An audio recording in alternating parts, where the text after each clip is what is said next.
Hello mga mare, kumusta kayo? Andito na naman po tayo. Madaling araw nga pala tayo gumising dahil mayroon nga pala tayong aayusang bridal. At ang mga abay mga mare. At syempre nga mga mare, tinawagan nga pala ako ng kaibigan ko dahil mag-aayos pala ako na ikakasal ngayong araw mga mare. Wow. Dahil sila nga ang tiglalaki mga mare. At syempre nga mga mare, nakapackage hair and makeup nga pala sila sa akin. Yun ang kontrata namin ni Kumaring Cindy. Chawut, ha ha ha. At syempre nga mga mare, ito nag-aayos na ako ng buhok ng bride. At nalagyan ko na din ng konting makeup ang kanyang face mga mare. Pero ipa-finalist ko yan mamaya. O diba mga mare, panay ang racket ng kumarin nyo mga mare. Dahil sa hirap nga ng buhay natin ngayon mga mare, kailangan talaga natin rumakit at maghanap buhay mga mare. Buti na lang mayroon ako mga kaibigan na nakakakilala sa akin. Bilang makeup artist nga pala mga mare. Sa totoo lang mga mare, ako nga ay puyat ngayon dahil ang aga kong gumising. At syempre nga mga mare, hindi lang bride yung may make-upan natin, pati na din yung mga abay. Kaya lang mga mare, hindi ko nga nakuna ng video sa pag-make-up ko sa mga abay dahil wala na akong oras mga mare. At dahil sa wala nga akong videographer mga mare. Pero syempre mga mare, ang ating ikakasal ngayon ay meron nga siya mga maring photographer.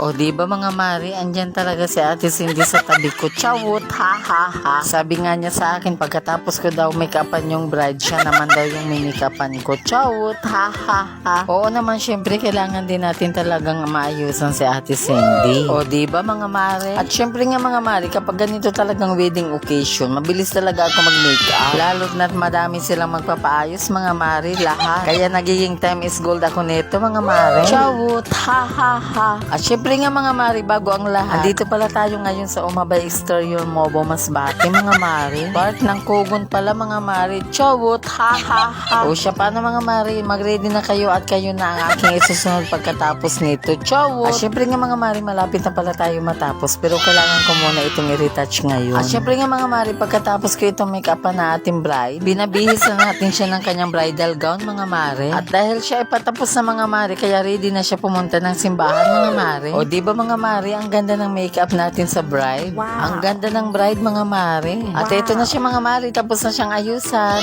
Ready na talaga siya mga mare. At andito na nga kami pala mga mare sa labas ng simbahan. At syempre nga mga mare, hindi din magpapahuli sa kagandahan itong Freeney ko. Aywan ko ba? Ha ha ha, chawot. Sabi ko nga sa kanya mga mare, bakit hindi ka nag-gown? Chawot, ha ha ha. Sa totoo lang mga mare, ngiti-ngiti lang talaga ako dyan. Pero ang totoo, ako ay sobrang pawis na sa sobrang init mga mare. O diba mga mare, nauna pa nga kami kay Father. Chawot, ha ha ha. At syempre mga mare, ito pala si Ate Cindy. Ayan, super ganda. At syempre hindi rin papahuli si Mother at saka ang gwapong groom nila mga mare. O diba? Ha ha ha, chawot. At dahil tapos na nga ang trabaho ko sa kanila mga mare, nagpaalam na tayo mga mare na tayo ay uuwi na dahil mayroon pa pala akong gagawin. Dinaya pa nga ako mga mare na kumain, kaya lang sabi ko wag na. O siya, paano mga mare, hanggang dito na lang muna video natin. Bye!